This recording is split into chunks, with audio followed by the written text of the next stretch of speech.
మన ప్రభు అయిన యేసుక్రీస్తు యొక్క నామమునకు మహిమ కలుగును గాక. కూడి ఉన్న మీ అందరికీ ప్రభు అయిన యేసుక్రీస్తు యొక్క నామములో నా శుభములు తెలియపరుస్తూ ఉన్నాను. మరి ప్రేమతో నన్ను ఆహ్వానించి మీ మధ్య వాక్యాన్ని ప్రకటించడానికి మరి సమయం ఇచ్చిన దైవజనులు పాస్టర్ జయకుమార్ గారికి, వారి కుటుంబానికి నా యొక్క ప్రత్యేకమైన వందనాలు.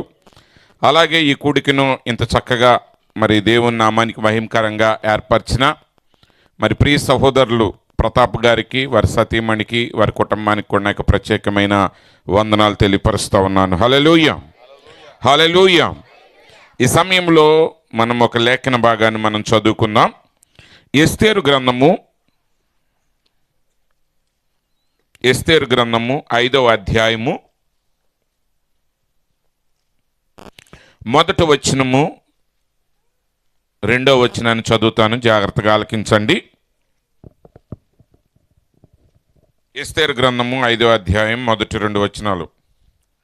3వ దినమున ఎస్తేరు రాజభూషణములు ధరించుకుని రాజు నగరి యొక్క ఆవరణములో రాజు సన్నిధికి వెళ్ళి నిలిచెను. రాజనగరు ద్వారమునకు ఎదురుగానున్న రాజావరణములో రాజు తన రాజాసనము మీద రాజు కూర్చుని ఉండెను. రాణి అయిన ఎస్తేరు ఆవరణములో నిలవబడి ఉండుట రాజు చూడగా ఆమె యందు అతనికి దయ పుట్టెను. రాజు తన చేతిలో నుండి బంగారపు దండమును ఎస్తేరు తట్టు చాపగా ఎస్తేరు దగ్గరకు వచ్చి దండము యొక్క కొన ముట్టెను. ప్రభు ఈ వాక్య భాగమును దీవించునుగాక. ఆమేన్. చిన్న ప్రార్థన చేసుకుందాం. మహోన్నతుడా, మహాగణుడా, సర్వాధికారి యేసు ప్రభువా, నీ పరిశుద్ధమైన నామానికి స్తోత్రాలు నాయన. ఈ సాయంకాల సమయంలో తండ్రి మరి ఒకసారి ప్రభువా నీ కృపా సింహాసనాన్ని సమీపిస్తూ ఉన్నాం తండ్రి. మా యొక్క యోగ్యతలను బట్టి కాదు కానీ నీ కృప ద్వారా నీ సన్నిధిలో మేము ప్రవేశిస్తూ ఉన్నాం తండ్రి. ఈ సమయంలో ప్రభువా మరి సహోదరుడు ప్రతాప్ గారి యొక్క గృహంలో మీరు జరిగించిన కార్యాన్ని బట్టి నీకు స్తోత్రాలు తండ్రి. మరి వారి యొక్క కుమారుడు అవినాష్ యొక్క జన్మదినోత్సవాన్ని బట్టి మరి ఆ కుమారుడు 10వ తరగతి చక్కటి మార్కులతో ఉత్తీర్ణత పొందినందుకు ఈ కూడికి ఏర్పాటు చేసి ఉండగా నీ నామానికి మహిమ చెల్లిస్తూ ఉన్నాం తండ్రి. ఆ బిడ్డను మీరు మరింతగా దీవించండి, ఆశీర్వదించండి. ఆ బిడ్డ ఎదిగి ఫలించి తల్లిదండ్రులకు ఆనందాన్ని, నీ నామానికి ఘనతనిచ్చే బిడ్డగా బిడ్డ ఉండటానికి కృప చూపండి. ఆ బిడ్డ యొక్క జీవితం అనేక మందికి ఆశీర్వాదకరంగా, నీ నామానికి మహిమకరంగా ఉండినట్లుగా నీ కృప ఆ బిడ్డకు మీరు అనుగ్రహించండి. కూడి వచ్చిన బిడ్డలందరినీ కూడా మీ చేతులకు అప్పగిస్తున్నాం తండ్రి. నాయన ఈ సమయంలో శబ్దయంత్రం ద్వారా ఎవరైతే నీ మాటలు ఆలకిస్తున్నారో తండ్రి, వారి హృదయాలతో మీరు మాట్లాడండి ప్రభువా. ఎవరు ఏ స్థితిలో ఉన్నారో నేను ఎరుగును కానీ నువ్వు ఎరిగిన దేవుడు నాయన. చీకట్లో ఉన్న ప్రజలు వెలుగును చూశారని నీ లేఖనం సెలవిస్తూ ఉన్నది. మరణ ఛాయలో కూర్చుని ఉన్న ప్రజలకు వెలుగు ప్రకాశించనని మీ లేఖనం సెలవిస్తున్నది నాయన. నిశ్చయంగా వారున్న పరిస్థితుల్లో వారిని మీరు తాకండి తండ్రి. వారికి విడుదలను, రక్షణను మీరు అనుగ్రహించండి. నీ సన్నిధిలో సాక్షిగా వాడుకోండి. యేసుక్రీస్తు పరిశుద్ధ నామములో ప్రార్థిస్తున్నాం తండ్రి. ఆమేన్. కూర్చోనండి. మన ప్రభు అయిన యేసుక్రీస్తు యొక్క పరిశుద్ధ నామములో కూడి ఉన్న మీ అందరికీ నా హృదయపూర్వకమైన శుభములు తెలియపరుస్తూ ఉన్నాను. మరి దేవుని యొక్క కృప ద్వారా ఈ కూడిక మరింత అద్భుతంగా ఏర్పాటు చేయటం అనేది చాలా సంతోషకరమైన విషయం. మరి నిజంగా నేను గృహకూటం అన్నప్పుడు ఏదో చిన్నగా ఏర్పాటు చేశారని నేను అనుకున్నాను. కానీ ఇక్కడికి వచ్చి నేను చూసినప్పుడు చాలా ఆశ్చర్యపోయాను. చాలా మంచిది, నిజమే. దేవుడు మన మధ్య చేసే ప్రతి కార్యాన్ని బట్టి కూడా మన శాయశక్తుల మనం దేవుని స్తుతించి ఆరాధించే వారిగా ఉండాలి. చూడండి, మరి నిజంగా అవినాష్ యొక్క జీవితంలో దేవుడు చాలా గొప్ప కార్యాలు చేశాడు. ఆయన జీవితంలో ఒకప్పుడు మరణకరమైన సమయంలోనికి వెళ్ళినప్పుడు దేవుడు ఆ బిడ్డ పక్షంగా దేవుడు గొప్ప కార్యాన్ని చేసి ఆ బిడ్డను సజీవుడిగా ఉంచి మరి దేవుడు బలమైన మంచి జ్ఞానయుక్తమైన బిడ్డ ఎదగటానికి దేవుడు కృప చూపుతున్నారు. మరి నిజంగా వారి కుటుంబం అంతా కూడా మరింతగా దేవునికి సన్నిహితంగా జీవిస్తూ దేవుని వలన ఆశీర్వదించబడిన కుటుంబంగా వారు ఉండాలని మనందరం కూడా ప్రార్థనలో జ్ఞాపకం చేసుకుందాం. అలాగే కూడి వచ్చిన మీ అందరికీ ఈ సాయంకాల సమయంలో నా శుభములు తెలియపరుస్తూ ఉన్నాను. ప్రభు అయిన యేసుక్రీస్తు యొక్క ప్రేమ, కృప, శాంతి, సమాధానాలు మీకు సదా తోడయుండునుగాక. ఆమేన్. ఎందుకనగా మన ప్రభువు ఆయన ఈ లోకానికి ఎందుకు వచ్చారంటే, ఆయన యందు విశ్వాసం ఉంచిన ప్రతివాడు నశింపక నిత్య జీవము పొందినట్లుగా ఆయన ఈ లోకానికి అనుగ్రహించబడ్డాడు. కాబట్టి దేవుని యొక్క ఉద్దేశం ఏంటంటే, నశించిపోయే మానవాళిని రక్షించటమే దేవుని యొక్క ఉద్దేశమై ఉన్నది. అందునిమిత్తమే ఈ ప్రవక్త యొక్క వర్తమానం కూడా ప్రజలను రక్షించే వర్తమానం ఇది. అందునిమిత్తమే మలాకి గ్రంథం చెప్తుంది, యెహోవా నియమించిన భయంకరమైన ఆ మహాదినము రాకమునుపు నేను ప్రవక్తయగు ఏలియాను మీ వద్దకు పంపుదును.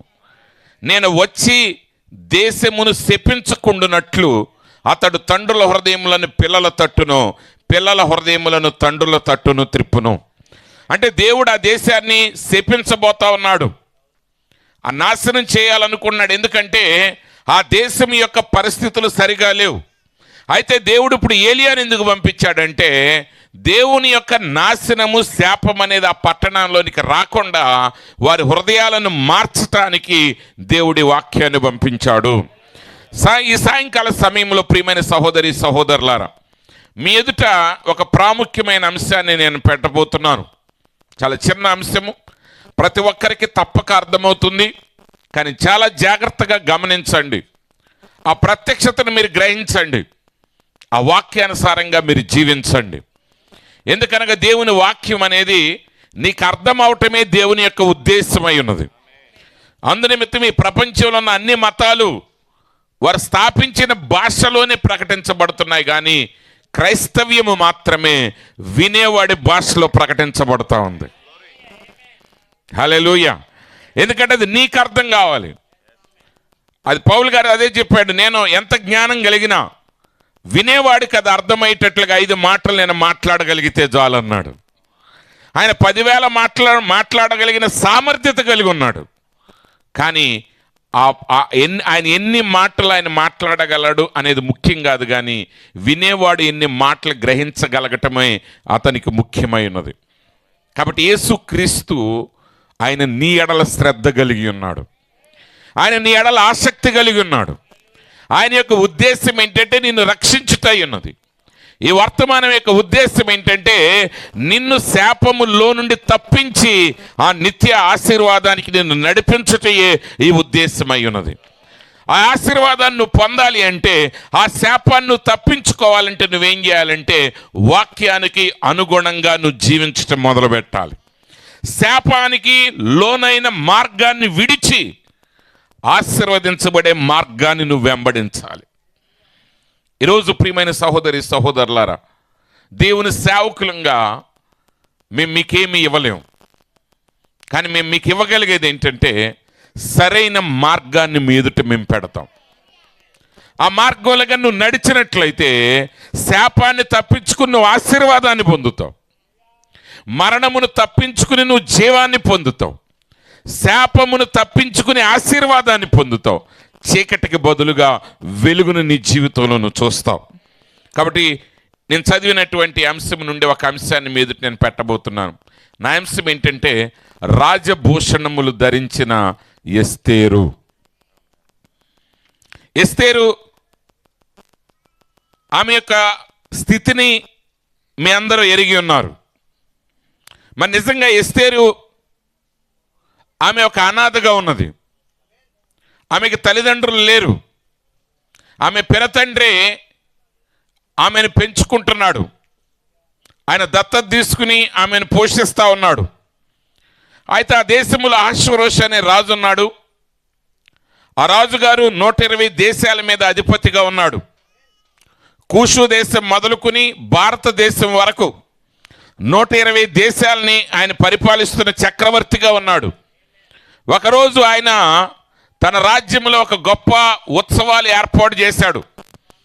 ఆ రాజ్యం యొక్క ప్రభావాన్ని ఆ దేశాల నుండి వచ్చిన రాజులకి, సంస్థాన అధిపతులకి వారి ఎదుట తన యొక్క ప్రభావాన్ని, తన యొక్క మహిమను, తన యొక్క ఘనతను ప్రదర్శిస్తూ ఉన్నాడు.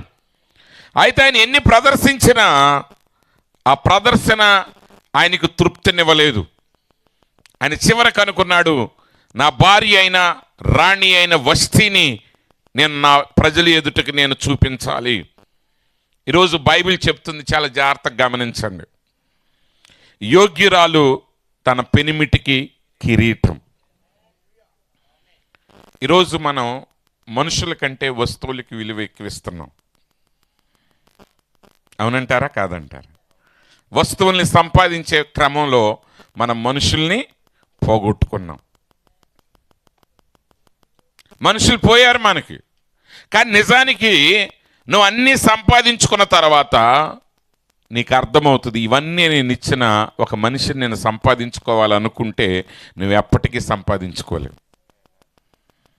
ఎందుకంటే ఈ ఫాస్ట్ ప్రపంచంలో, ఈ వేగవంతమైన ప్రపంచంలో మనం లోకంతో పరిగెడుతూ పరిగెడుతూ పరిగెడుతూ మన కుటుంబాల నుండి ఎప్పుడో దూరం అయిపోయాం మనం. అవునంటారా కాదంటారా? ఈరోజు తల్లిదండ్రుల మధ్య సఖ్యత లేదు, తల్లికి పిల్లలకి మధ్య సఖ్యత లేదు. అదేదో ఒక బాధ్యతగానో ఒక అవసరంగానో ఉన్నది, కానీ ఒక ప్రేమ ఆప్యాయత అనేది వారి మధ్య లేదు. అందునిమిత్తమే దేవుడు ఏలియాను పంపించాడు. ఎందుకంటే తండ్రి హృదయం పిల్లల మీద లేదు, పిల్లల హృదయం తండ్రుల మీద లేదు. పిల్లల హృదయం తండ్రి గారి యొక్క పాస్బుక్ మీద ఉంటుంది. ఏంటండి? పాస్బుక్ మీద ఉంటుంది. పిల్లోడేమో వాడి ప్రోగ్రెస్ కార్డు మీద ఉంటుంది. వాడి కార్డు ఎంత బాగా వస్తే అంత డబ్బులు వసూలు చేయొచ్చు అని. కానీ నిజంగా దానికి మించి ఒక తండ్రి కుమారుడికి మధ్య ఉన్న సంబంధం అది కొనసాగట్లా. ఈరోజు భార్యాభర్తల మధ్య ఉన్న సంబంధం కొనసాగట్లా. కానీ ఒక విషయం గుర్తుపెట్టుకోండి, మనం ఎంత సంపాదించినా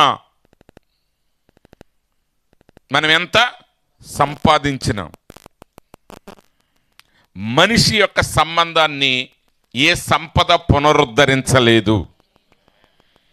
అంటే రాజైన అహష్వేరోషు కూడా ఆయన చూపినవన్నీ వెలుతుగా అనిపించాయి. చివరికి ఆయన దానిని బట్టి తృప్తి చెందలేదు. 120 దేశాల నుండి 120 సంస్థానాల అది సామంత రాజులు వచ్చారు, మంత్రులు వచ్చారు. లేఖనాలు ఏం చెప్తున్నాయంటే ఒక్కొక్కడికి బంగారు పాత్రల్లో వారికి ఆహారం పెట్టారంట, బంగారు పాత్రలో వారికి ద్రాక్షారసాన్ని పోసారంట. అంత మాత్రమే కాదు, ఒక పాత్రకి ఇంకో పాత్రకు సంబంధం లేదు. అంటే 120 మంది కూర్చున్నప్పుడు 120 పళ్ళాలు కూడా యునిక్గా ఉన్నాయి. ఎవరి పళ్ళెం వాళ్ళ ప్రత్యేకత కలిగి ఉన్నది. అలా చేయటం ఈ ప్రపంచంలో ఎవరి వల్ల సాధ్యమా? ఈరోజు ధనవంతులకి అసాధ్యం.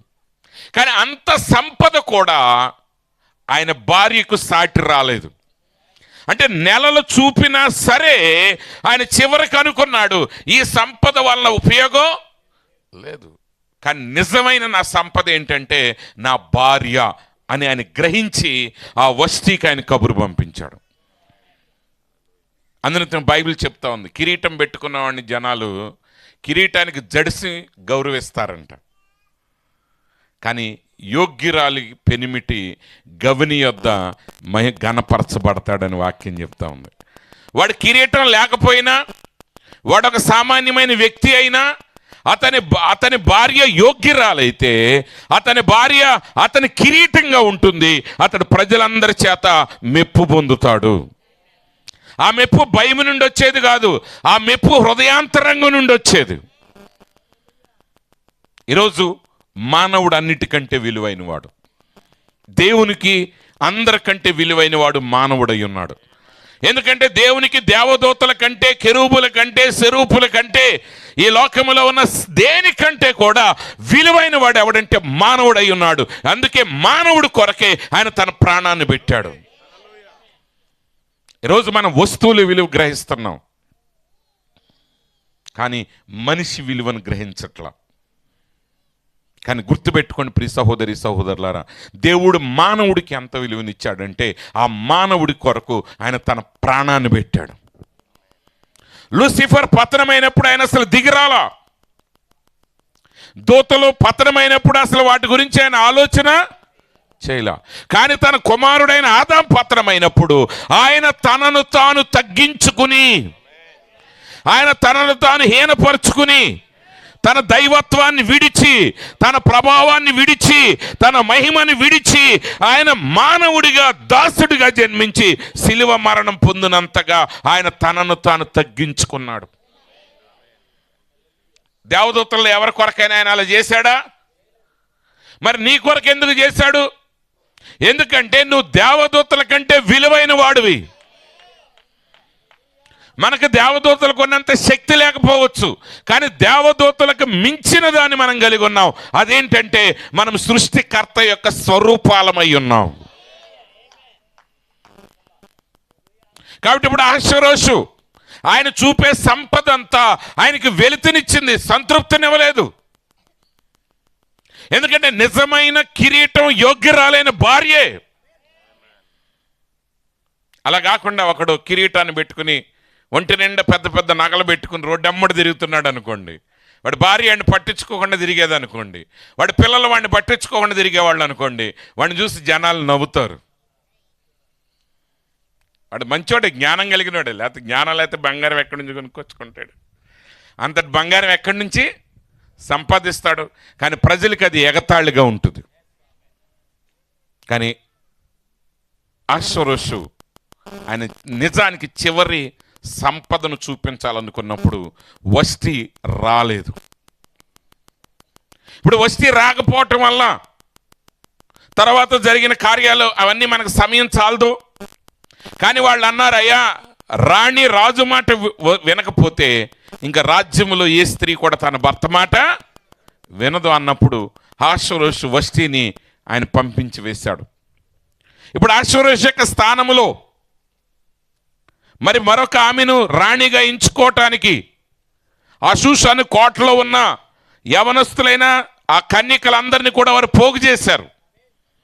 వారిని పోగు చేసి 6 నెలలు సుగంధ ద్రవ్యములతోనూ 6 నెలలు గోపరస తైలముతోనూ వారిని సిద్ధపరిచి రాజు ఎదుటికి తీసుకొచ్చారు. అయితే ఆ కన్యకలందరూ వారి వారి ఇష్టానుసారంగా అలంకరించుకుంటే హేగే అలంకరించిన అలంకరణ తప్ప ఎస్తేరు మరి ఏ అలంకరణ కోరుకోలేదు. అంటే ఇప్పుడు కన్యకగా సిద్ధపరచబడిన ఎస్తేరు రాజు ఎదుటికి వెళ్ళబోతుంది. మీరు చాలా జాగ్రత్తగా గమనించాలి. ఆ రాజు ఎదుటికి వెళ్ళేటప్పుడు ఆమె పక్కన ఉన్న కన్యకలందరూ, అక్కడ ఉన్న రూల్ ఏంటంటే ఆ కన్యక ఏది అడిగితే ఆమెకు అది ఇవ్వబడుతుంది.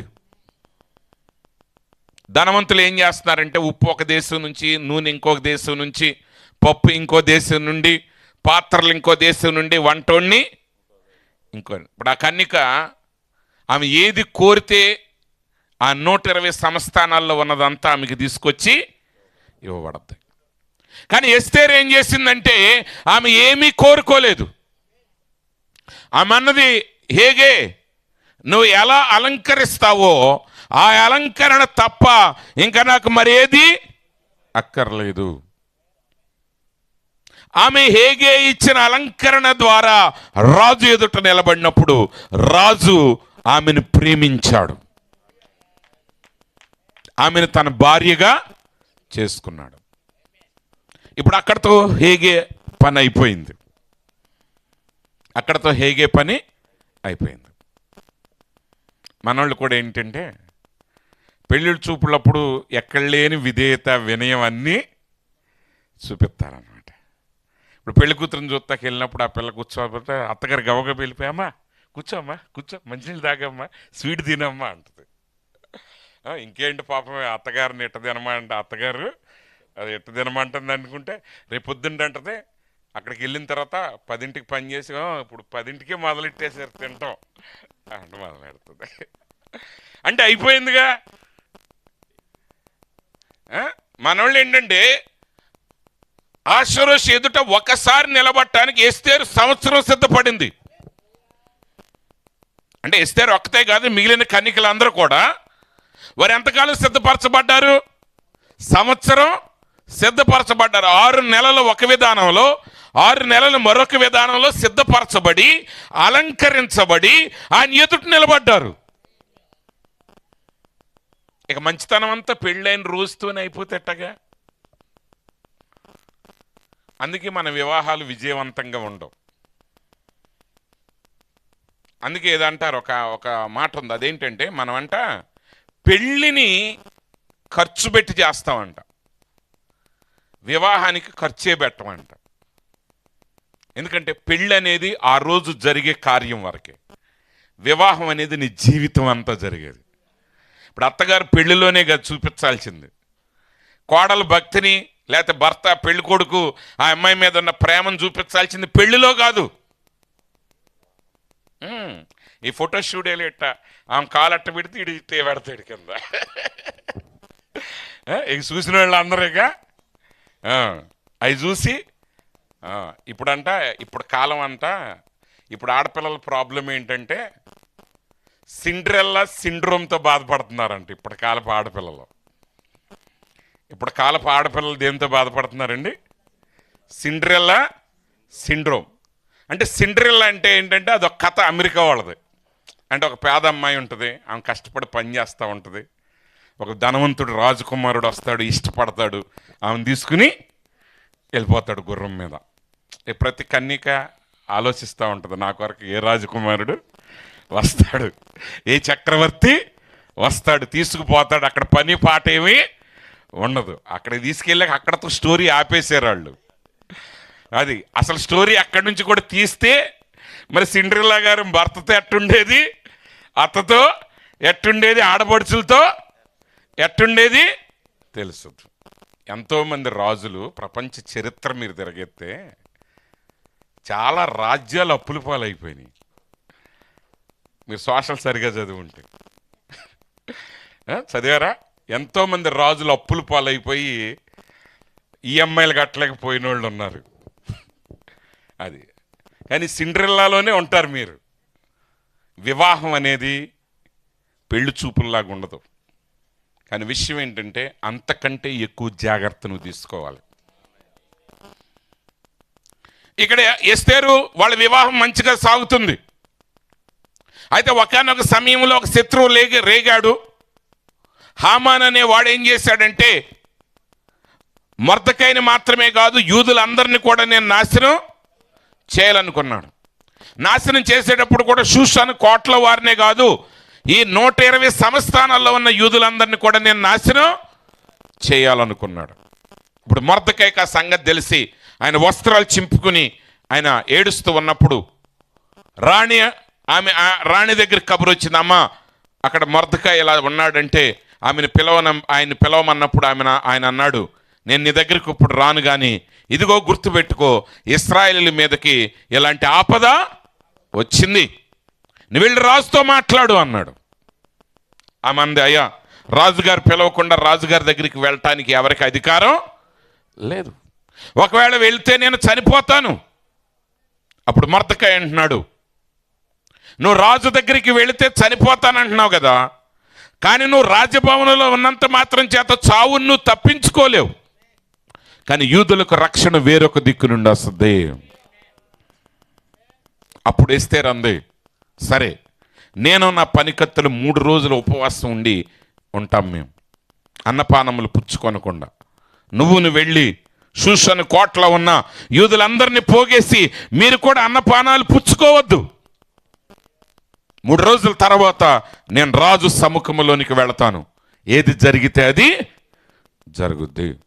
ఇప్పుడు 3 రోజులు ఎస్తేరు ఏం చేసిందంటే, చాలా జాగ్రత్తగానండి, ఎస్తేరు ఏం చేశారంటే, ఆమె పనికత్తెలు ఏం చేశారంటే 3 రోజులు ఆహారం తినలేదు, పానము చేయలేదు, మంచినీళ్ళు కూడా తాగలేదు. 3 రోజులు అయిపోయిన తర్వాత బైబిల్ చెప్తుంది ఎస్తేరు రాజభూషణములు ధరించుకుంది. మనవాళ్ళు ఏం చేస్తారంటే ఉపవాసం ఉందంటే అందరికి కనపడేటట్టు, నీరసం లేకపోయినా కొంచెం అది అంటే నీరసం వస్తే చేసేది ఏం లేదు, కానీ నీరసం లేకపోయినా నీరసం వచ్చినట్టుగా కనబడతారు. హెబ్రీ సాంప్రదాయం ప్రకారం ఒక భార్య తన భర్త ఎదుటికి వచ్చేటప్పుడు కూడా ఎప్పుడు ఆమె తనను తాను సిద్ధపరచుకుని కనబడాలి. సరే అవన్నీ మన ప్రాంతంలో మన ఇళ్లల్లో మన పద్ధతుల్లో అయ్యేది కాదనుకోండి, కానీ ఇక్కడ విషయం ఏంటంటే ఎస్తేరు ఆ మరణకరమైన సమయంలో, చాలా జాగ్రత్తగానండి, మరణకరమైన సమయంలో అంత 3 రోజులు ఉపవాసం ఉండి ఎలా వెళ్ళిందంటే రాజు దగ్గరికి, ఏడుపు మొత్తుకోళ్ళతో వెళ్ళలేదు, లేకపోతే జాలి కలిగేటట్టు వెళ్ళలేదు, రాజభూషణములు ధరించింది.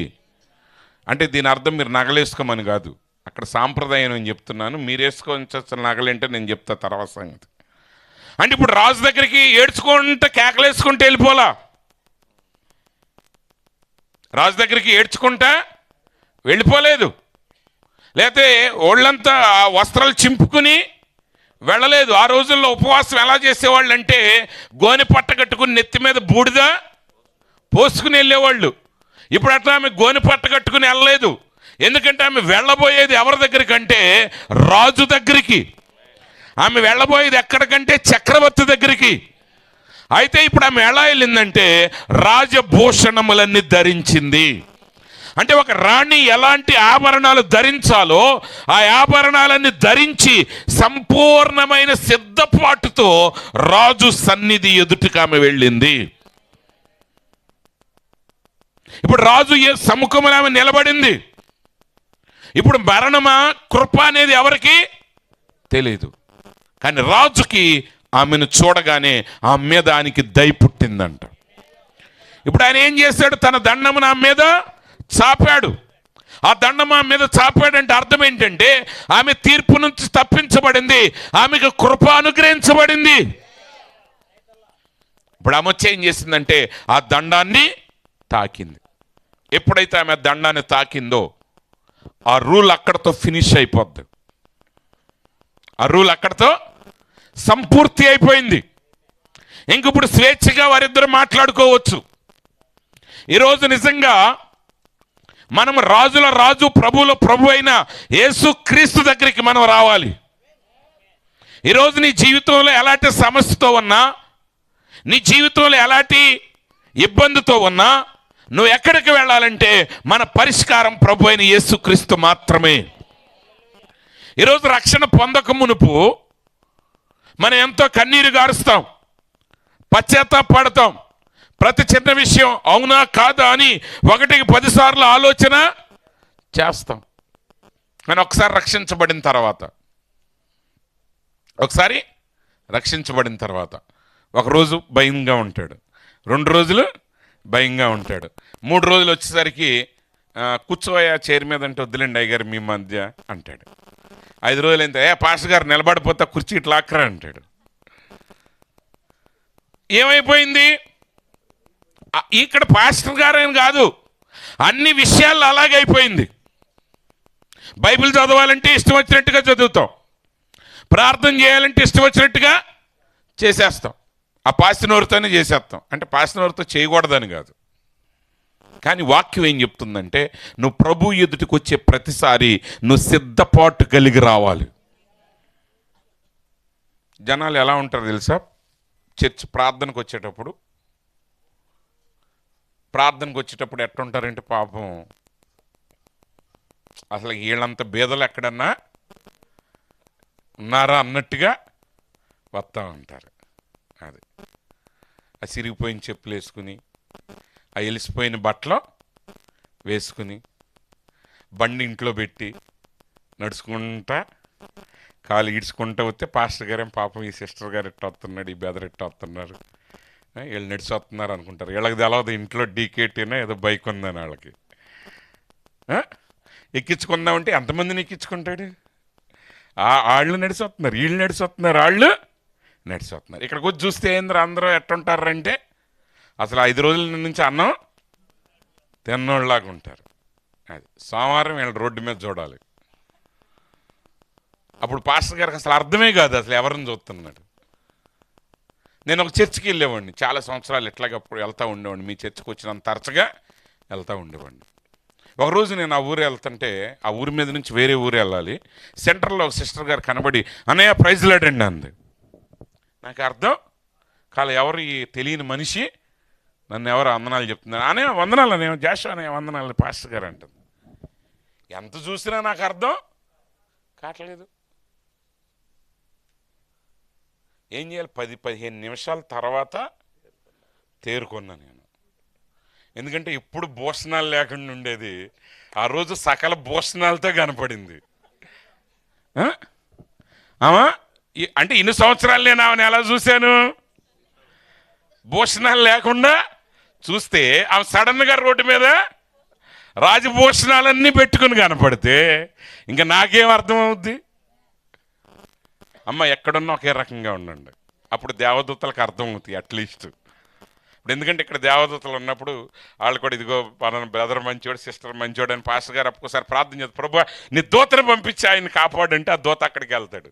అక్కడికి వెళ్తే ఆడేమో ఆనవాళ్ళలో ఫోటోలో ఒక రకంగా ఉంటాడు,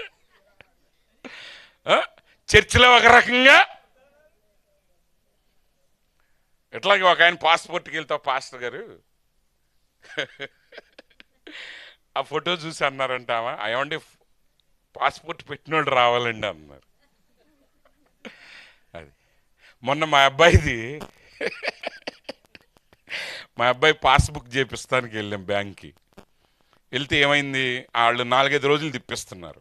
అప్పుడు చెప్పామన్నమాట ఆమెతో, అక్కడ ఉన్న మేడం గారితో, అంటే ఆ రోజు ఆఫీసర్ ఉన్నాడు, ఆయనతో చెప్పాను రోజు తిరగాలంటే కష్టమండి, ఆయన ఇంజనీరింగ్ చదువుతున్నాడు, ఇక్కడ కాదు వేరే ఊర్లో చదువుతున్నాడు. అంటే ఆయన అన్నాడు రేపు వచ్చి బుక్ మీరు తీసుకెళ్ళండి మీకు ఇచ్చేస్తామని అన్నారు. ఎందుకంటే ఎవరో కాకపోతే వరుసగా 4-5 రోజుల నుంచి మేము పనన్నీ మానుకుని వెళ్తున్నాం కదా, పుస్తకం తీసుకెళ్తారు. నేను వెళ్ళే రోజు వేరే మేడం గారు ఉన్నారు ఆ సీట్లో, ఆ ఫోటో ఇస్తే అంది చిన్నప్పుడు ఫోటో కాదండి ఇప్పుడు ఫోటో పెట్టండి అంది. నేను అన్నాను అమ్మా ఇది నా ఫోటో కాదు మా అబ్బాయి బుక్ ఇది అని చెప్పాను అనమాట. ఎందుకంటే మనం కరెక్ట్గా ఉంటేనే వాళ్ళు గుర్తుపడతారు. నీ అకౌంటే కానీ నీ సంతకం తేడా వస్తే వాళ్ళు నీకు డబ్బులు ఎవరో, అందులో ఉన్న ఫోటోకు అనుగుణంగా నువ్వు లేకపోతే ఎవరో. అంటే ఎలా ఉండాలి వధువు, ఒక విశ్వాసం ఎలా ఉండాలి, అన్ని విషయాల్లో ఒకే విధానంలో ఉండాలి. ఈరోజు దేవుని సన్నిధికి మనం ఎలా రావాలంటే, మిమ్మల్ని ఖరీదైన వస్తువులు తీసుకురామనట్లా నేను, కానీ ఒక పెళ్లికి మీరు వెళ్ళేటప్పుడు మీరు కలిగి ఉన్న వాటిలో మేలైనది ఎలా తీసుకెళ్తారో దేవుని సన్నిధికి కూడా అదే ఉత్సాహంతో ఆనందంతో రావాలి. ఎందుకంటే మనం రాజుల రాజు దగ్గరికి వస్తున్నాం, మనం ప్రభువుల ప్రభు దగ్గరికి వెళ్తున్నాం.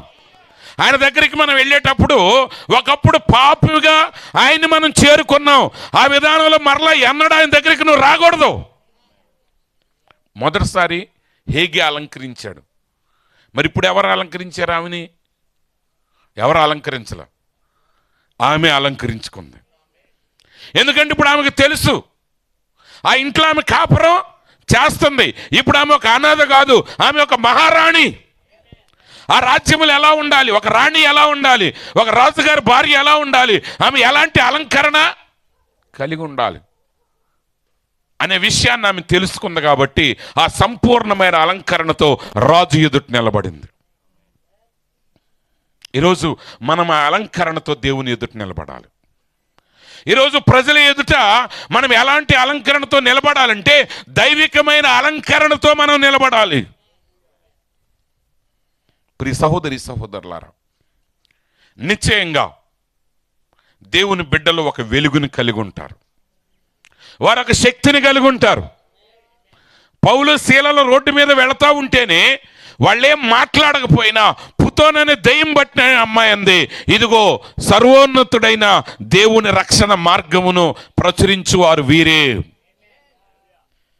పౌలు గారు అంగీ ధరించలేడు, పౌలు గారు మంచి బ్యాగ్ ధరించి లేడు, ఆయన ఒక సాధారణమైన వ్యక్తిగా వెళుతున్నప్పటికీ ఆయన లోపల ఉన్న శక్తిని ఆ దురాత్మలు గుర్తించగలిగాయి. ఈరోజు నువ్వు నేను మనందరం మన జీవితంలో దేవుని సన్నిధిలో ప్రార్థించేటప్పుడు, దేవుని మందిరానికి వచ్చేటప్పుడు, దేవుని యొక్క ప్రతినిధులుగా ఈ లోకంలోనికి మనం వెళ్ళేటప్పుడు మనం ఎలా వెళ్ళాలంటే సంపూర్ణమైన దైవిక అలంకరణ కలిగి వెళ్ళాలి. మనం ఎప్పుడు ఈశ్వరం అంటూ ఉండకూడదు. చాలామంది ఏమనుకుంటారంటే, ఆ పదాలు ఎలా అర్థమైనాయో నాకు తెలియదు కానీ క్రైస్తవుడు అనగానే ఏమీ లేనోడని. క్రైస్తవుడు అనగానే ఏమీ లేనోడు. ఎవరెత్తారు ఇదే పని. ఎక్కడి నుంచి అన్నా వత్తయ్యా, ఎక్కడి నుంచి అన్నా వస్తాయి. ఒకసారి నేను విజయవాడలో ఒక హోటల్లో ఉన్నాను, నేను పాస్టర్ బోయేజ్ గారు హోటల్లో ఉన్నప్పుడు అక్కడ ఒక ఆయన తెలుసుకున్నాడు, ఆయన పాస్టర్ గారులు అని తెలుసుకున్నాడు. ఆయన అంటాడు ఆయనతో, అంటే ఆయన రక్షణ పొందలేదు. అయితే పాస్టర్ గారు చాలా సంతోషం అండి అది ఇది అని మాట్లాడి, మా బావగారు ఆయన ఈ మధ్య యేసు ప్రభువుని నమ్ముకున్నారండి. అయితే ఆయన ఏదో జాబ్ చేస్తాడంట, 20,000 18,000 చెప్పాడు అప్పట్లో, ఒక 10 ఏళ్ల క్రితం. ఎంతండి? 18,000 సంపాదిస్తున్నాడు. కానీ బైబిల్ ఆయనకి ఎవరు ఇవ్వట్లేదండి, ఎవరన్నా బైబిల్ ఇస్తే బాగుంటుందండి ఆయనకి అన్నాడు.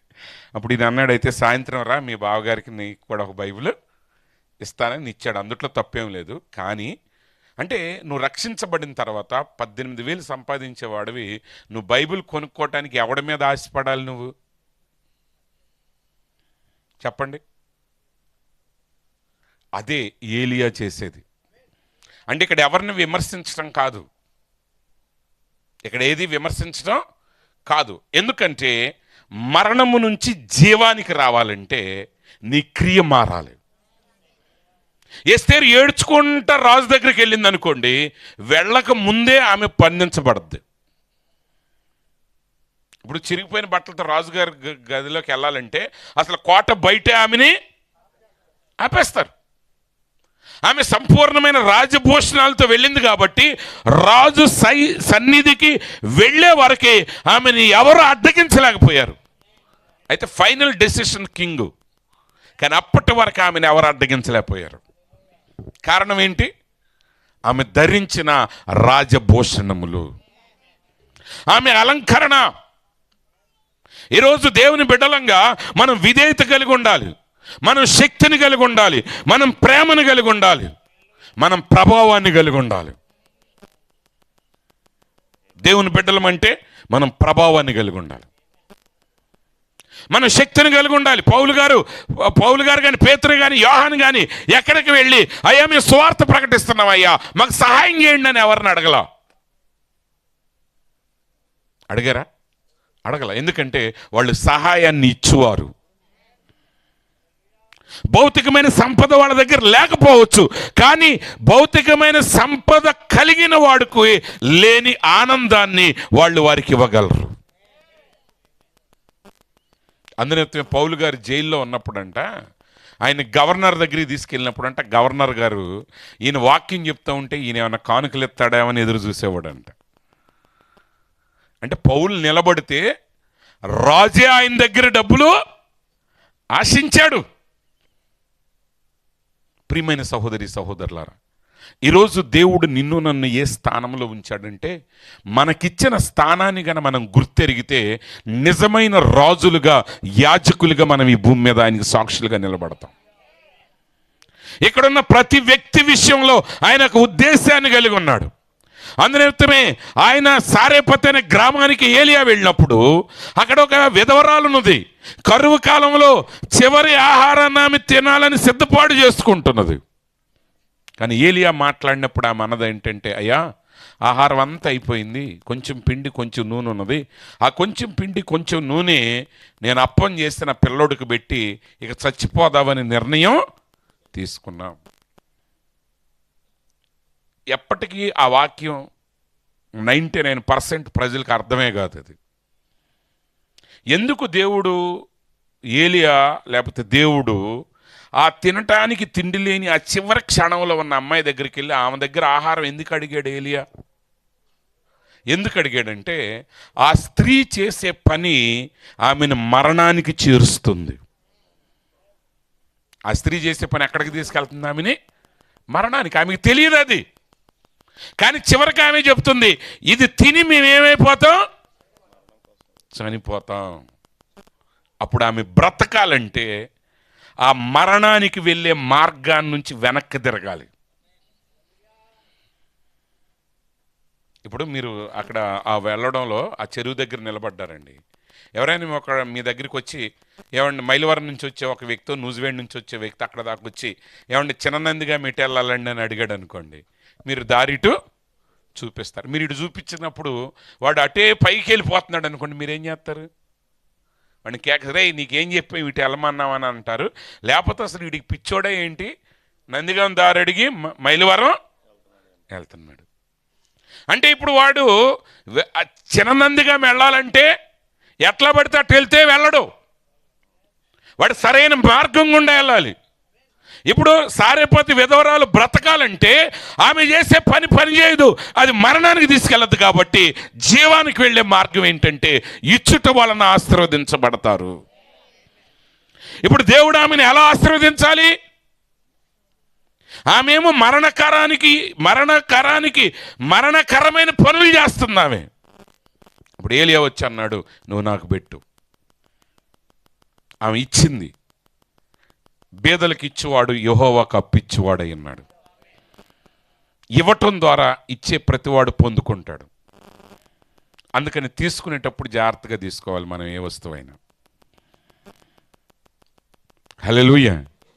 ఎందుకంటే వాడు నీకు ఇచ్చేదానికంటే నీ నుంచి తీసుకునేది ఎక్కువ. నీకు ఇచ్చేదానికంటే నీ నుంచి తీసుకునేది ఎక్కువ. ఇప్పుడు ఏలియా ఏం చేశాడంటే మరణకరమైన పనిలో నుండి జీవకరమైన పనిలోనికి ఆమెను మార్చాడు. ఆమె ఎప్పుడైతే దేవుని పేరటిచ్చిందో దేవుని ఆశీర్వాదాలు ఆ ఇంట్లోనికి దిగొచ్చాయి. ఇప్పుడు ఈరోజు మనం దేవుని సన్నిధిలో ఎలా ఉండాలి? మనం ఎప్పుడు ఓడిపోయిన వారిగా ఉండకూడదు. మనం దేవుని సన్నిధికి ఎలా రావాలి? సంతోషంతో రావాలి, ఉత్సాహంతో రావాలి, కృతజ్ఞతాస్తుతులు చెల్లిస్తూ ఆయన సన్నిధికి రావాలి. మనం ప్రార్థన చేసేటప్పుడు ఇవన్నీ కలిగి అప్పుడు ప్రార్థన చేయాలి. యేసుప్రభు అన్నాడు, మీరు అడిగినవన్నీ పొందుకున్నావని నమ్మి అప్పుడు ప్రార్థన చేయండి అన్నాడు. మనం ఎట్లా చేస్తున్నాం? అవుద్దో అవదు. అది అయినప్పుడు ఎంత ధైర్యంగా విశ్వాసంగా నువ్వు ఉంటావో అదే విశ్వాసాన్ని కలిగి నువ్వు ప్రార్థన చేస్తే నీ జీవితంలో దేవుడు ఎంత గొప్ప కార్యాన్ని అయినా చేయటానికి ఆయన సమర్థుడైన దేవుడై ఉన్నాడు. ఈ వర్తమానం ఎప్పటికీ ఒక మనిషిని శిక్షించడానికి పంపబడలా. ఎందుకంటే మానవుడు ఆల్రెడీ శిక్షలో ఉన్నాడు. యేసు ప్రభు ఈ లోకానికి వచ్చింది ఎవరిని నరకానికి పంపించడానికి కాదు. ఎందుకంటే మానవాళ్ళంతా నరకాగ్ని వైపు వెళుతున్నారు. అందులో వెళ్ళే మనుషుల్ని విమోచించడానికి ఆయన వచ్చాడు. అయితే ఈరోజు మనం దేవుని ఎదుట ఎలా నిలబడుతున్నాం? ఒక సంఘంగా, ఒక రక్షించబడిన వ్యక్తులుగా నిజంగా దేవుని సన్నిధికి మనం పరిగెడుతున్నామా? ప్రతి విషయంలో దేవుని ప్రవక్త అంటున్నాడు, మానవునికి ఇవ్వబడిన అత్యంత శక్తివంతమైన ఆయుధము ప్రార్థన అన్నాడు ఆయన. అయితే ఆ ఆయుధాన్ని మనం వాడుతున్నామా? వాడట్లా. మనం ప్రార్థన అనే ఆయుధాన్ని వాడట్లేదు కాబట్టే మనుషులు మనల్ని వెక్కిరిస్తున్నారు. ఏమని? మీరు ప్రార్థనకి వెళ్తారుగా. ఎక్కడికి వెళ్తారు? మీరు ప్రార్థనకి వెళ్తారుగా అంటే అర్థం ఏంటి? నిజంగా మన చేతుల్లో ఉన్న తుపాకీ పేలేదైతే ఎవడైనా మనతో జోక్స్ వేస్తాడా? బొమ్మ తుపాకీ పెట్టుకు తిరుగుతుంటేనే ఇప్పుడు జోక్స్ వేస్తారు. ఏమంటారు? ప్రభావం కలిగిన దాంతో ఎవడు జోక్స్ వేడు. అంటే ప్రార్థన అనేది శక్తివంతమైన ఆయుధం అయితే ఆ శక్తివంతమైన ఆయుధాన్ని మనం వాడుతున్నామా? అసలు క్రైస్తవ్యమే తెలియని వాళ్ళు నేనున్న ఏరియాలో ఇద్దరు వాళ్ళ పిల్లలు నా దగ్గరికి తీసుకొచ్చి నాతో చెప్పింది ఏంటంటే, వీడికి లెక్కలు రావట్లేదండి, ప్రార్థన చేయండి అన్నారు. ప్రేయర్ చేశాక వాడికి లెక్కలు బాగా వచ్చినాయి. దేవున్నది ఎలవనోడుకున్న విశ్వాసం లోపలోడికి లేదు. మనకుంటుందా? మనం అంత ధైర్యంగా ప్రార్థన చేయగలుగుతున్నామా? చేయలేదు. మనం అలా ప్రార్థన చేసేవాళ్ళమైతే, మనం నిజంగా దేవుని సన్నిధిలో నిలబడగలిగే వారం అయితే, నిజంగా ఎస్తేరు అహష్వేరోషు ఎదుట నిలబడిన రీతిగా రాజుల రాజు ప్రభువుల ప్రభు అయిన మన ప్రభు అయిన యేసుక్రీస్తు ఎదుట ఇక్కడున్న ప్రతి ఒక్కరూ ప్రతిరోజు నిలబడగలిగితే ఈ ప్రపంచంలో ఉన్న ప్రతి ఇశ్రాయేలీయుణ్ణి, ప్రతి విశ్వాసిని మనం రక్షించగలం. ప్రతి హామాను యొక్క పన్నాగాన్ని మనం నాశనం చేయగలం. నీ జీవితం మీద అపవాది రేపే ప్రతి కుట్రని నువ్వు జయించగలవు. ప్రతి తుఫానుని నువ్వు జయించగలవు. ఎప్పుడు జయించగలవంటే నువ్వు దేవుని ఎదుట నిలబడటాన్ని నేర్చుకున్నప్పుడు.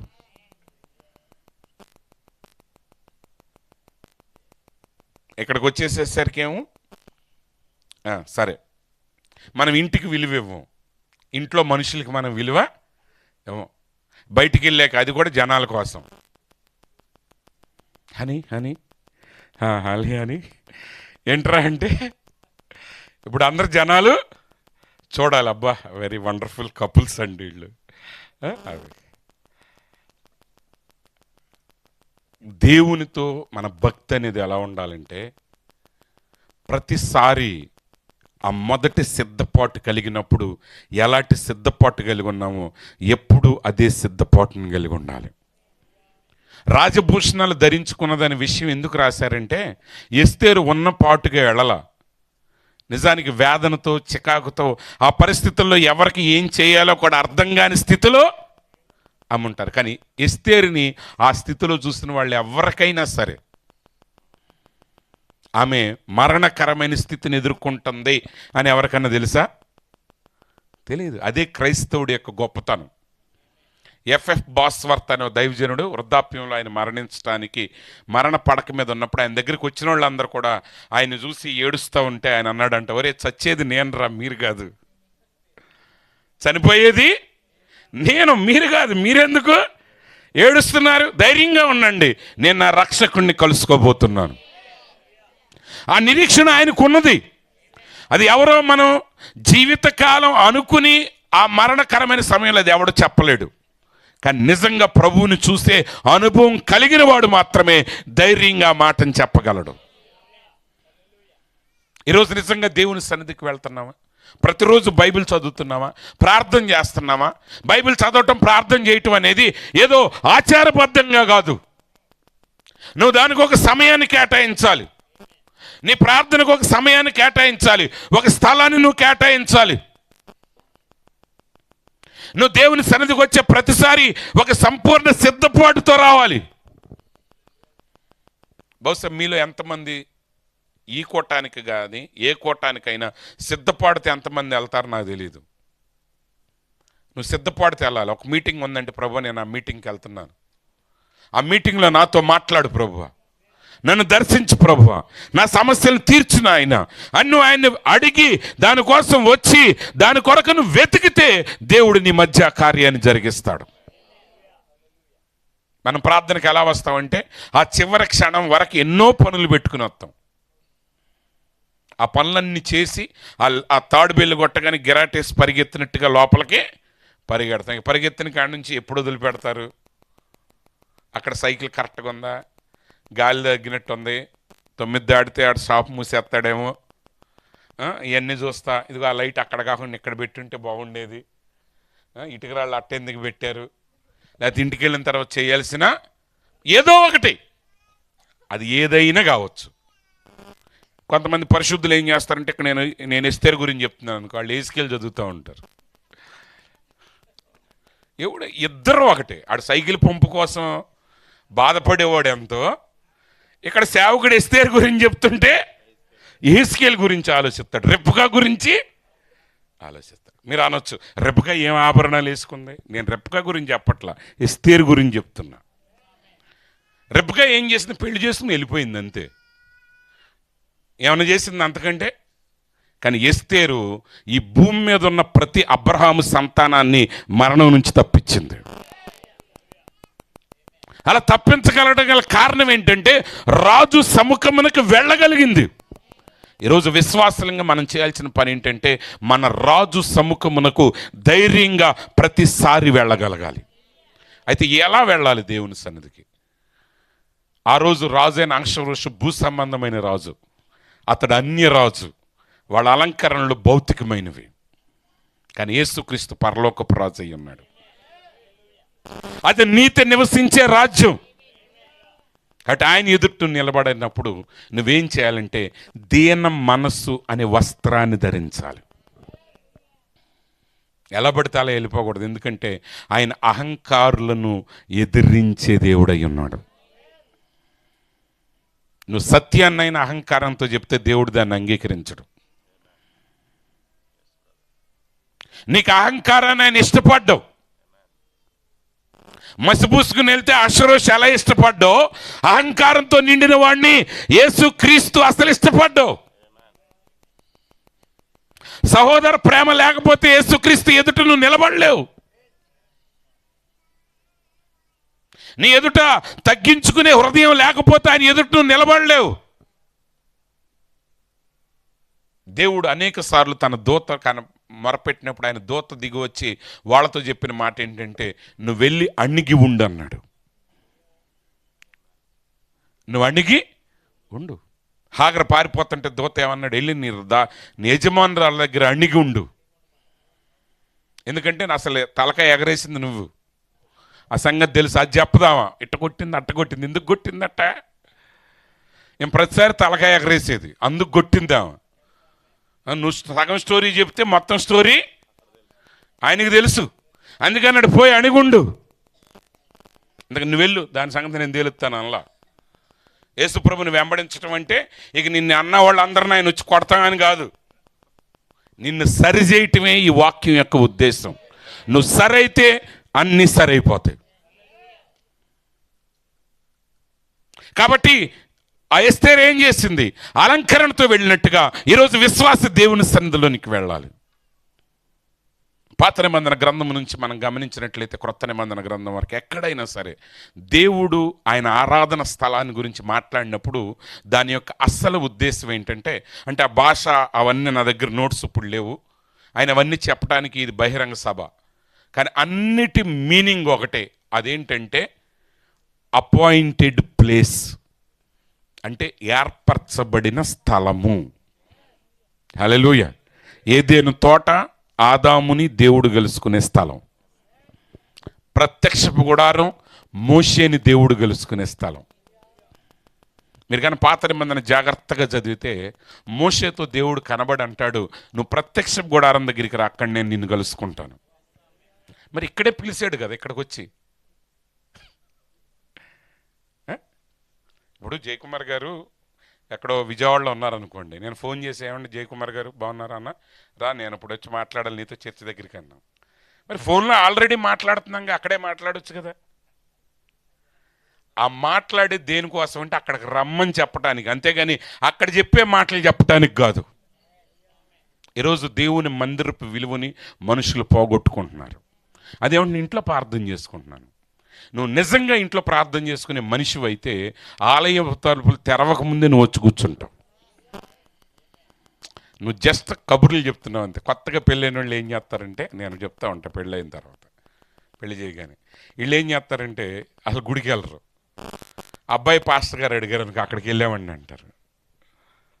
అత్తగారింటికి వెళ్ళామండి ఆదివారం, అక్కడ చర్చికి వెళ్ళామంటారు. అక్కడే ఉండరు. అక్కడ ఆమెను అడుగుతాడు, అమ్మ ఏరిరా మరి వారం అంతా ఇక్కడే కనపడ్డామంటే ఆదివారం ప్రార్థనకు రాలేదంటే, ఏమనండి ఆయన అక్కడ చర్చికి వెళ్ళాలంటున్నాడండి, వెళ్ళిపోయామండి. సరేనమ్మా నువ్వు ఎట్టాగే వెళ్ళాల్సింది అక్కడే, ఆయన వెళ్ళిపోతాడు. కానీ వీళ్ళిద్దరు ఎక్కడ ఉండరు, ఆ చర్చిలో ఉండరు, ఈ చర్చిలో ఉండరు. అందుకే పెళ్ళిళ్ళు కలపగానే నేను అంట, పాస్టర్ గారులు కూడా ఫోన్ నెంబర్లు తీసుకోండి, ఏ చర్చికి వస్తారో పట్టుకోండి అని.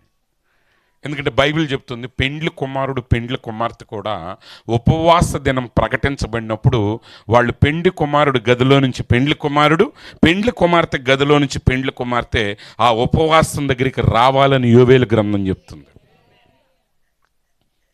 అంటే ఇక్కడ ఆరాధన జరుగుతుంది, ఇది ఆషామాషిగా రాకూడదు. ప్రతాపు ఆయన ఆర్థిక విషయాలు మిగిలిన విషయాలు ఆయన చూసుకుంటాడు, అది వేరే విషయం. కానీ మనం ఎలా రావాలి? మనం విశ్వాసం కలిగి రావాలి, ఒక ఆసక్తి కలిగి రావాలి, దేవునితో మాట్లాడి రావాలి. ప్రభువా నేను ఆరాధనకు వస్తున్నాను, నేను నిన్ను కలుసుకోవాలి, నువ్వు నాతో మాట్లాడాలి. అలా మాట్లాడకపోతే ఈ మీటింగ్ వ్యర్థం అయిపోద్ది మనకు. అంటే ఈ మీటింగ్ అని కాదు, మనం వెళ్ళే ప్రతి ప్రేయర్ మీటింగు మనకి వ్యర్థం అవుద్ది. దేవుడు మోషేతో అనేక సార్లు చెప్తున్నాడు, నువ్వు రా మందిరానికి, నేను వచ్చి నీతో మాట్లాడాలి. అంటే అది దేవుడు కలిసే స్థలం. ఎప్పుడైతే దేవుడు నువ్వు కలుసుకుంటున్నావో ప్రతిసారి అక్కడ ఖచ్చితంగా ఏదో ఒక అద్భుతం జరుగుద్ది. ఆయన నీ శత్రువు మీద విజయాన్ని ఇస్తాడు, నీ తప్పులుంటే ఎత్తి చూపిస్తాడు. అయితే ఇక్కడ తప్పులు ఎత్తి చూపేసే విషయం కాదు, ఎందుకంటే అది ఆల్రెడీ ఆ సంవత్సరంలోనే అయిపోయింది. ఎస్తేరుకి అక్కడే శుభ్రం అయిపోయింది. ఈరోజు మనం దేవునితో నడుస్తున్నాం. అందునిమిత్తం హెబ్రీ పత్రిక 4వ అధ్యాయం బైబిల్ గ్రంథం ఒక మాట చెప్తాను, చాలా జాగ్రత్తగా గమనించండి. 14వ వచనంలో, ఆకాశ మండలముల గుండా వెళ్ళిన దేవుని కుమారుడైన యేసు అను గొప్ప ప్రధాన యాజకుడు మనకున్నాడు గనుక మనము ఒప్పుకొనిన దానిని గట్టిగా చేపట్టుదుము. ఈరోజు దేవుని ఎదుటికి వెళ్ళటానికి మనం కలవరపడాల్సిన అవసరం లేదు. ఎందుకంటే ఎప్పుడైతే దీన మనస్సు కలిగి యేసుక్రీస్తు యొక్క రక్తం క్రిందకి వెళ్ళి ఆయన నామములో మనం మొరపెడతామో దేవుడు మన స్వరాన్ని వింటాడు. కానీ ఆయన తన కుమారుడైన యేసుక్రీస్తు యొక్క రక్తాన్ని చూస్తాడంట. స్వరం నీదే, కానీ ఆయన చూసే తన కుమారుణ్ణి. ఈరోజు ధైర్యంగా వెళ్ళాలి దేవుని సన్నిధికి. ఎస్తేరు 3 రోజులు ఉపవాసం ఉండి ఆమె రాజభూషణములు ధరించి మరణిస్తుందో మేలు పొందుతుందో తెలియకుండా రాజు ఎదుట నిలబడినప్పుడు రాజు ఆమె ఎదుట ఆమెను దయచూపి ఆమెను ఆశీర్వదించి ఆమెను మరణము నుంచి తప్పించి రాజ్యములో సగం భాగం అయిన నీకు ఇస్తాను, నీకేం కావాలో కోరుకు అన్నాడు. ఈరోజు మనకు ధైర్యం ఉంది. మన ధైర్యం ఏంటంటే మన ప్రధాన యాజకుడు అక్కడ ఉన్నాడు, మన ప్రభు అక్కడున్నాడు. నా కొరకు రక్తము గార్చి ప్రాణం పెట్టి తిరిగి లేచిన నా రక్షకుడు, నా విమోచకుడు అక్కడున్నాడు. ఇప్పుడు ఆయన్ని జారటానికి ఎందుకు భయపడుతున్నాం? ఎస్తేరులాగా మరణమా జీవం అన్న సందేహం మనకు లేదు. మనం వెళ్ళిన ప్రతిసారి జీవమే అక్కడ. ఆశీర్వాద సన్నిధిలోనైతే మరణము జీవం ఉన్నది, కానీ యేసుక్రీస్తు యొక్క సన్నిధిలో సంపూర్ణ జీవం మాత్రమే ఉన్నది. ఆయనలో సంపూర్ణమైన వెలుగు మాత్రమే ఉన్నది. కాబట్టి ఇప్పుడు మనం ఏం చేయాలి? ధైర్యంగా ఆయన దగ్గరికి వెళ్ళాలి. మన ప్రధాన యాజకుడు మన బలహీనతల యందు మనతో సహానుభావము లేనివాడు కాడు, కానీ సమస్త విషయములలోనూ మనవలే శోధింపబడినను ఆయన పాపము లేనివాడుగా ఉండెను. గనుక మనము కనికరింపబడి సమయోచితమైన సహాయము కొరకు కృప పొందినట్లు ధైర్యముతో కృపాసనమునొద్దకు చేరుదుము. ధైర్యంగా వెళ్ళాలి మనం ఇప్పుడు సన్నిధికి.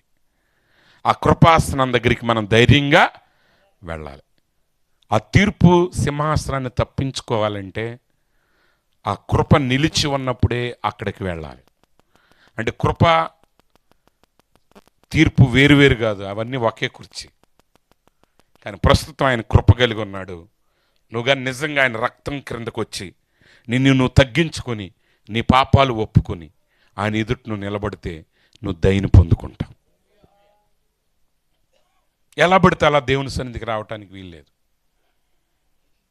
మీరు అనొచ్చు, అయ్యగారు మేము 10 ఏళ్ల క్రితం అట్లా ఉన్నప్పుడు మరి ఎట్ట వచ్చినా పర్లేదు అన్నది. ఎస్, రక్షించబడే వరకు నువ్వు ఎలాగైనా రావచ్చు. ఎట్టబడితే అట్టు వచ్చి ప్రార్థన చేయగానే జవాబు పొందేది ఒకే ఒక ప్రార్థన. అదేంటంటే పాపి రక్షణ కొరకు చేసే ప్రార్థన. అంతే. ఒక్కసారి వాడు రక్షించబడిన తర్వాత నువ్వు సిద్ధపడి రావాలి దేవుని సన్నిధికి.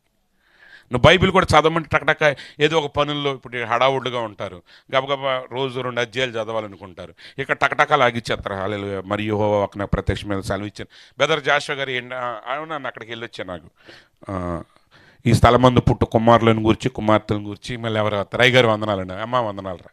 అది చదివినా ఒకటే, చదవపోయినా ఒకటే.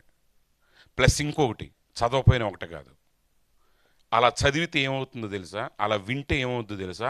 ఆల్రెడీ కృపా వర్తమానం నువ్వు వింటున్నావు, నీ మనసు దాని మీద దృష్టి పెట్టలేదు కాబట్టి నువ్వు విన్నట్టే, కానీ నువ్వు దాని ప్రకారంగా చేయవు కాబట్టి ఆ కృప నీకు తీర్పుగా మారుద్ది.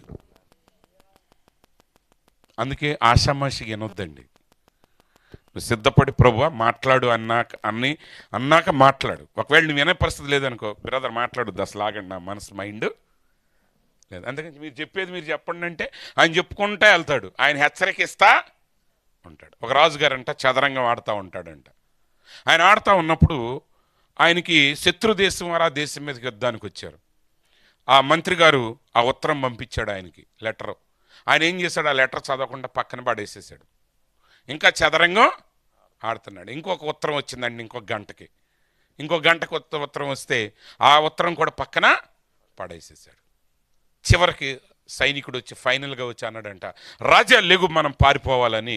ఆయన రెక్కబట్టుకుని పైకి లేపాడంట. అప్పుడు అన్నాడు, ఏంట్రా నువ్వు ఎట్లా మాట్లాడుతున్నావు, నేను రాజుని, నువ్వు అక్కడ నిలబడంటే ఇంకా అక్కడ నిలబడేది ఇక్కడ నిలబడేది లేదు, రాజ్యం వేరే వాళ్ళ చేతుల్లోకి వెళ్ళిపోయింది, రాజభవనం మీద కూడా వచ్చేసారు, ప్రాణం కాపాడుకోవాలంటే మనం రహస్య మార్గంలో పారిపోవాలి. అదేంటి నాకు మరి ఇంతవరకు యుద్ధం జరిగే కబురు కూడా రాకపోవటం ఏంటి? అది ఆ ఉత్తరాలన్నీ అయ్యాయి, ఆ ఉత్తరాలన్నీ అవే, నువ్వు తీలేదు, నీకు ఇవ్వబడ్డాయి, నీ చేతికి ఇవ్వబడ్డాయి, కానీ నువ్వు ఆటలో ఉండి దాన్ని పక్కన పడేసావు. వింటున్నాం అనుకోవద్దు, దయచేసి మీరు చాలా జాగ్రత్తగా గమనించండి. మీరు ఎవరి వాక్యం విన్నా సరే వినేటప్పుడు శ్రద్ధగా వినండి, లేకపోతే వినొద్దు. ఎందుకంటే నువ్వు ఒక సమయం పెట్టుకో, దేవుని వాక్యం కొరకు, ప్రార్థన కొరకు ఒక సమయం పెట్టుకో, విశ్వాసంతో ఆయన దగ్గరికి వెళ్ళు. దేవుడు ఎందుకు చేయడు కార్యాన్ని మన జీవితాల్లో? ఇక్కడున్న ఏ ఒక్కరు నిజంగా ప్రార్థన చేసినా దేవుడు జవాబిచ్చడానికి సంసిద్ధుడై ఉన్నాడు.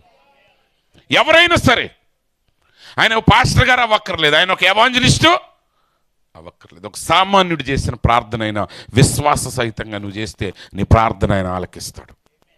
ఈరోజు మనం ఎంత శక్తి కలిగి ఉన్నాం. మరణమును జీవంగా మార్చగలిగిన దేవుడు మన దేవుడు, చీకటిని వెలుగుగా మార్చగలిగిన దేవుడు ఆయన. ఆయన అంటున్నాడు, నేను యెహోవాను, నాకు అసాధ్యమైనది ఏదైనా కలదా? ఆయనకి ఏది అసాధ్యం లేదండి. ఆయన అడ్డగించేది ఏంటంటే మనం ఆయన దగ్గరికి వెళ్ళలేకపోవటమే. వెళ్ళిన అహంకారంతో వెళ్తాం, వెళ్ళిన అజ్ఞానంతో వెళ్తాం, వెళ్ళిన సిద్ధపాటు లేకుండా వెళ్తాం. ఆ సిద్ధపాటు లేకపోవటం వల్ల రాజు దాకా వెళ్ళలేకపోతున్నాం మనం. అవునంటారా కాదంటారా? కొన్నిసార్లు ఇంటి దగ్గరే ఆగిపోతాం మనం, అక్కడ అరుచుకుంటే ఇద్దరు బయలుదేరుతారు, అంటే గుడికి వస్తారు, వాక్యం వింటారు, వెళ్ళిపోతారు. కానీ అసలు ఆత్మ అనేది అక్కడే బంధించబడింది వాళ్ళకి. ఇంకా వాక్యం వినేది లేదు, అయిపోయింది, అక్కడే ఫినిష్. నువ్వు సరైన సిద్ధపాటు లేకపోతే రాజు దాకా నువ్వు వెళ్ళలేవు. మరలా నేను చెప్తున్నాను, గుర్తుపెట్టుకోండి. నువ్వు నిజంగా నువ్వు మోకరించి దేవుని సన్నిధిలో నువ్వు ప్రార్థన చేసినప్పుడు దేవుడిని ప్రార్థన వినాలంటే దానికి తగిన సిద్ధపాటు కలిగి వస్తేనే నీ ప్రార్థన ఆయన ఆలకిస్తాడు. చాలాసార్లు అందరూ చెప్తూ ఉంటారు, అందరం మనం అందరం అంటాం, ఇన్ని సంవత్సరాల నుంచి చేస్తున్నామండి, ఇన్ని రోజుల నుంచి చేస్తున్నామండి. ప్రభు దగ్గరికి వెళ్ళి అడిగాను అనుకో, ప్రభు ఇన్ని సంవత్సరాల నుంచి అంటే ఉత్తమ మాట అయ్యా, అలాడు ఒక్క నిమిషం కూడా నా ముందుకు ఎప్పుడు రాలేదంటాడు ఆయన. ఎందుకంటే ఒక్క నిమిషం నిజంగా మన మాట ఆయన్ని చేరితే ఒక్క నిమిషంలో మన ప్రపంచాన్ని మార్చగలిగిన సమర్థుడు ఆయన. మనమేం 20 ఏళ్ళ నుంచి మొరపెడుతున్నాం అంటాం, చేస్తాం, అదే ప్రార్థన చేస్తూ ఉంటాం. ఎక్కడ చేస్తాం? ఊరు బయట చేస్తాం, కోట వెలపల చేస్తాం. కోట వెలపలు చేస్తే ఎట్లాగా?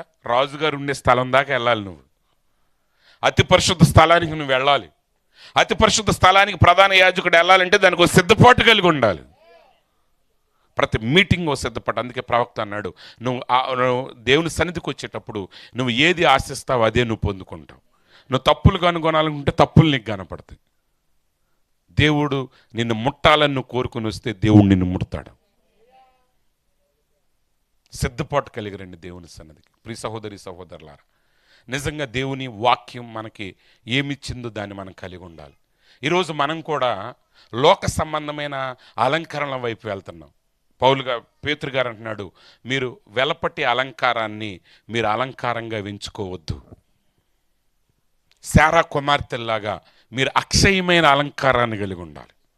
ఆ అలంకారం ఏంటి ఆయన రాశాడు? సాత్వికం, దీనత్వం, దైవ ప్రేమ, భక్తి, ఆయన మీద ఉన్న విశ్వాసం, కరుణ, కృప, ఇవి మనకు ఆయుధాలు. మన శరీర సంబంధంగా పోరాడినా మన శరీర సంబంధమైన ఆయుధాలతో పోరాడం. మన ఆయుధాలు ఆత్మ సంబంధమైన ఆయుధాలు. మనం ప్రేమను ఉపయోగించాలి, మన వాక్యాన్ని ఉపయోగించాలి, మనం ప్రార్థనలను ఉపయోగించాలి. కానీ అవి తప్ప ఏదైనా వాడతాం మనం. ఎస్తేరు కమిటీ వేయలా. మనం ఒక ఉద్యమాన్ని లేవదీద్దాం. పర్షియా ప్రాంతం మొత్తానికి హెడ్గా నువ్వుండు, హిందూ దేశానికి హెడ్గా నువ్వుండు, కూషు దేశానికి హెడ్గా నువ్వుండి, ఎంతమంది వస్తారో రండి, కమిటీలు ఏర్పాటు చేయండి అనలేదు ఆమె. అంది అన్నపానములు మాని ఉపవాసం ఉండండి అంది. అది కమిటీలు అయితే ఉదయం నుంచి సాయంత్రం దాకా తినడానికి సరిపోద్ది మనకి. ఆ ఆయుధాలతో శత్రువుని మనం జయించలేం. ఎప్పుడు గుర్తుపెట్టుకోండి, దేవుని ప్రవక్త చెప్తాడు, సాతానుని మనం భూమి మీద జయించలేం. పక్షిరాజు ఏం చేస్తాడంటేనంట, ఆ పాముని కాళ్ళతో పట్టి పైకి ఎగిరిపోతాడంట. దాన్ని ఏం చేయక్కర్లా. పక్షిరాజు పైకి వెళ్ళిపోతూ ఉంటే ఆ ఎత్తైన స్థలాల్లో తట్టుకోలేక పాము అదే ముక్కలైపోతుంది, దాని శక్తి అంతటినే కోల్పోద్ది. ఈరోజు విశ్వాసులమైన మనం భూమి మీద ఉన్న మన నిజమైన ప్రభావం, మన రాజు పరలోకంలో ఉన్నాడు. ఆయనకి అక్కడికి వెళ్ళే ఒకే ఒక మార్గం, నిజమైన ఆత్మీయ అలంకారాలు కలిగి దీనమైన మనసుతో, విశ్వాసం కలిగిన హృదయంతో నీ రహస్యమందున్న నువ్వు గదిలో ప్రార్థించి నీ హృదయాన్ని ఆయన వైపు ఎత్తి ప్రార్థన చేస్తే నువ్వు రాజుల రాజు, ప్రభువుల ప్రభు సన్నిధిలో నిలబడతావు. ఈ భూమి మీద ఉన్న ఏ సమస్య కూడా నీ ఎదుట నిలబడలేదు. అలా నిలబడాలంటే మనం ఏం చేయాలి? ఆయన సన్నిధికి వెళ్ళాలి, ఆయన దగ్గరికి వెళ్ళాలి, చర్చికి కాదు.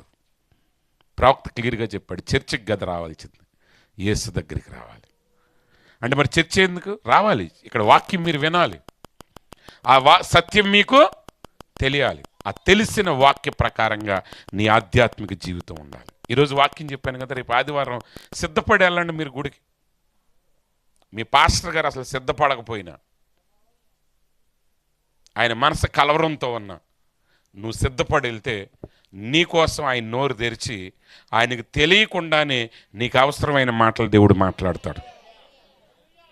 నువ్వు సిద్ధపాటు లేదనుకో, ఆయన ఎంత సిద్ధపరిచిన ఉపయోగం లేదు. ఆయనకి నిద్ర పుచ్చుతాడు, ఆగోయా అసలు అక్కడికి కూడా వినేవాడు ఎవడు లేడు, వెళ్ళి ఏం చేస్తాం, నోరు మూసుకుని అవన్నీ లేదు ప్రభు మేము ప్రియులారా ఇదిగో సత్యం అంటే పన్ను నొప్పి వస్తుంది, ప్రభు స్తోత్రం అనుకుంటూ కూర్చుంటాడు. ఇంకా ఏం చేస్తాడు? ఎందుకని అక్కడ ఎవరికి సిద్ధపాటు లేదు. మీకు సిద్ధపాటు ఉందా? ఆయనకి సిద్ధపాటు లేకపోయినా ఆయన బైపాస్ చేసి ఆయన బలహీనతల్ని దేవుడు నిన్ను తాకుతాడు. ఎస్, ఈరోజు మనకున్న గొప్ప ధన్యత ఏంటంటే, నేను ఎప్పుడు కూడా అంటా ఉంటా, నాకు ఇంతవరకు ఒక అధికారంలో ఉన్న వాళ్ళు ఎవరి దగ్గరికి వెళ్ళి దాన్ని ఏమంటారంటే అంత నెట్వర్క్ నాకు లేదు ఇంతవరకు. నా జీవితంలో ఇంతవరకు నేను ఒక ఎమ్మెల్యే గారిని ఎప్పుడు కలవలేదు. నేను అంటే కలవలేదంటే ఆయన దగ్గరికి వెళ్ళి అంత పలుకుబడి నాకు లేదు. ఏదైనా సమస్య వస్తే ఎమ్మెల్యే గారి దగ్గరికి వెళ్ళి ఏంటి సార్ ఇట్టా అనేంత పలుకుబడి నాకు లేదు. మీలో కొంతమందికి ఉండవచ్చు, కొంతమందికి లేకపోవచ్చు. కానీ ఒక ఎమ్మెల్యే గారిని కలిసే అర్హత లేని మనల్ని భూమి ఆకాశాల సృష్టికర్తను కలిసే భాగ్యాన్ని దేవుడు మనకు ఓపెన్ చేశాడు. ఎంత ధన్యులవి, అవునా కాదా? ఒకసారి ఊహించండి. నువ్వు ఈ భూమి మీద ఒక అధికారి దగ్గరికి నువ్వు వెళ్ళే చొరవ కానీ, అర్హత కానీ, పలుకుబడి కానీ నీకు లేకపోవచ్చు. కానీ విశ్వాసం కలిగిన హృదయంతో నువ్వు మోకరించు, ఆయన రక్తం క్రింద నుండి మొరపెట్టు, రాజుల రాజు నీ మొరవేంటాడు. ఆయన పలికితే చాలు.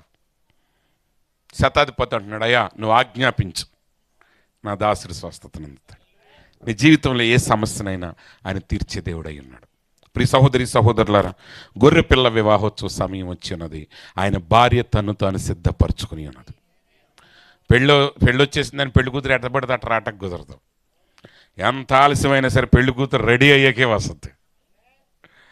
ఎందుకంటే 4 గంటలు రెడీ అయ్యి వచ్చినా కూర్చున్న వాళ్ళు 2 నిమిషాల్లో చూపించేస్తారు. ఇదిగా పిన్ను సరిగ్గా పెట్టలేదు, ఇటు పక్క 3 పెట్టారు, అటు 2 పెట్టారు, ముఖ్యేదో తేడాగా ఉంది, ఎవరమ్మ చూసింది చూపులకి వెళ్ళి అంతే. అవునా కదా? అందుకని ఎవడు అరిసినా సరే పెళ్లి కూతురుని మాత్రం గదిలో నుంచి, ఎందుకంటే సిద్ధపడే రావాలి. అది ఎంత లేట్ అయినా. ఇంక తర్వాత పెళ్ళయ్యాక నీ ఇష్టం, తలదూకుంటూ ఇల్లంతా తిరుగు, తలస్నానం చేసి టవల్తో రుద్దుకుంటూ రోడ్డు మీదకి ఎక్కినా అవ్వటం కాదు, అవుద్ది.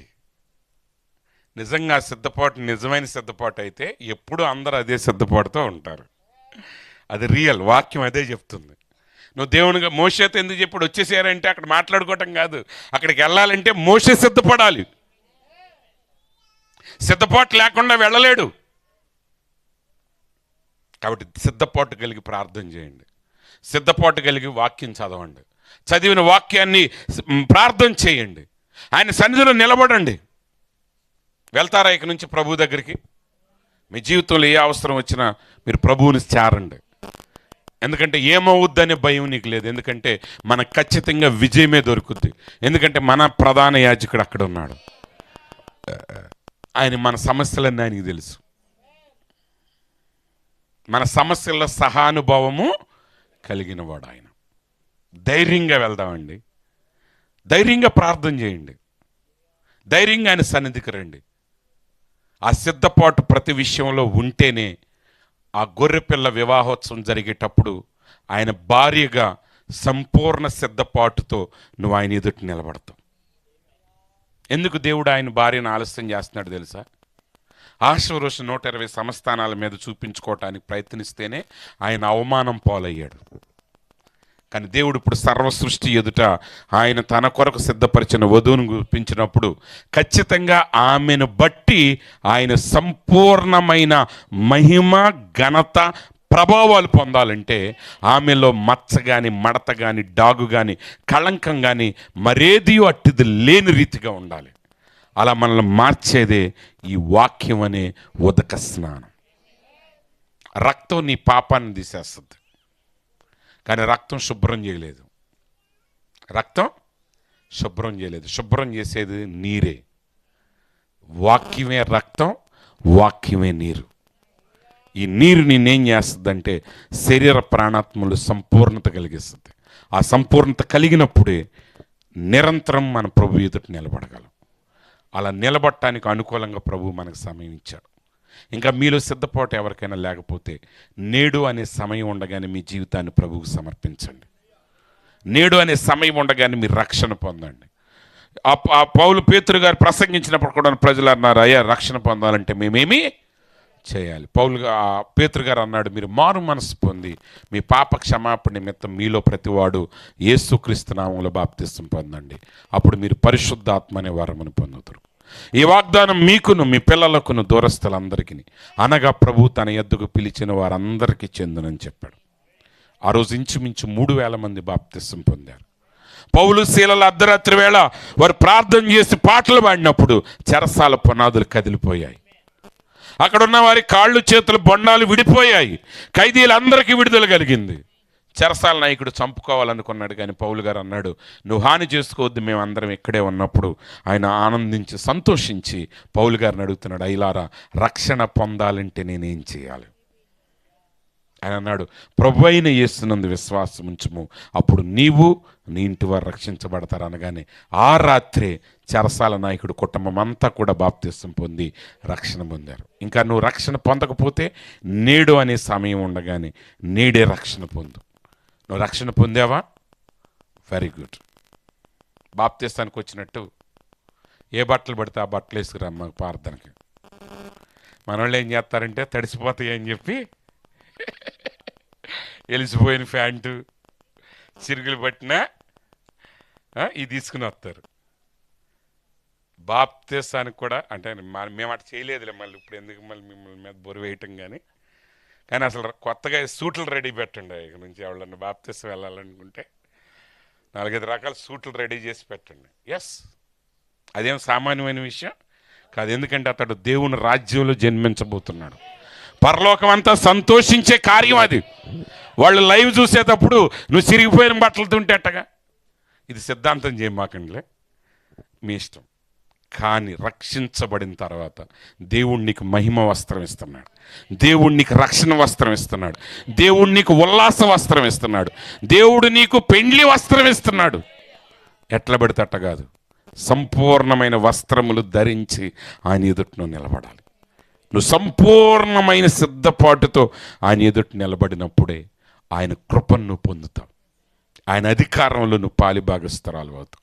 అట్టి కృప దేవుడు మనందరికీ అనుగ్రహించునుగాక. ఆమేన్. God bless you. సమయాన్ని తిరిగి దైవజనులు పాస్టర్ జయకుమార్ గారికి అప్పగిస్తున్నాను. మరి సహోదరుడు ప్రతాప్ని, వారి కుటుంబాన్ని దేవుడు నిత్యము దీవించి ఆయన సన్నిధిలో ఒక ఆశీర్వదించబడిన కుటుంబంగా ఉంచునుగాక. ఆమేన్. God bless you.